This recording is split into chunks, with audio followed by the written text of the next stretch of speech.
What did you learn in Kiev?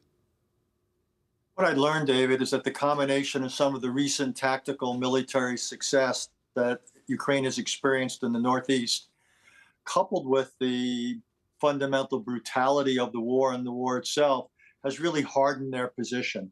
And it's raised their definition of victory and their war aims that are now quite extensive to recover every square inch of their territory, economic reparations, war crimes accountability for Russian leaders and those and soldiers.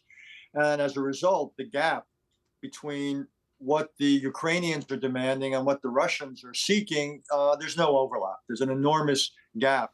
The message I take from that, or the conclusion I take from that, as people had better get comfortable with the notion or uncomfortable with the notion of a long war.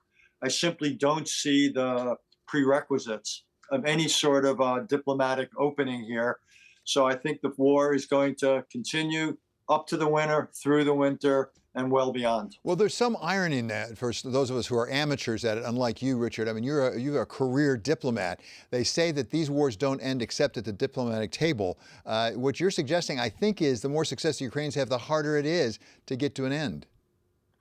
I don't think this war is going to end at the diplomatic table, David, in part for that, in part, again, for both sides. If they have to compromise to get an agreement, politically, that would create problems for each. The Ukrainian leadership would have to justify why they are willing, for example, to give up some territory, which would be very hard given all that's happened. For Mr. Putin, anything less than total success could be portrayed at home as some sort of a defeat that would make him look weak and therefore vulnerable. So my prediction is, I hope I'm wrong, that the war continues, perhaps at a lower level of intensity, but it might be less difficult for both leaders to live with an ongoing war where they haven't had to sign on to, put their name on, codify something that's half a loaf. It might be easier just to pursue a low-level war that holds out the possibility of getting all they want. That is my guess. So that's, again, it's the reason I think this is more likely than not to continue. Richard, if the stakes are, if anything, going up for President Putin on having what you just called total success, what does that say about what he might have to do to get there? Are we talking about mobilization, something he has not been willing to do, calling it a war? By the way, we've heard from some people it might be chemical weapons or even nuclear at some point. Everything you've just mentioned is possible, and there's other possibilities as well.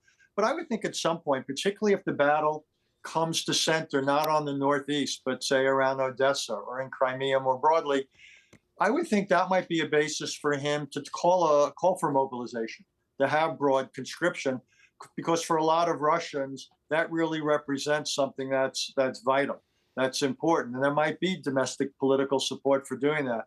I think the scenario where he would think of escalating to chemicals or nuclear or attacking NATO, that would be an act of desperation, where what we just saw in the Northeast became a pattern writ large.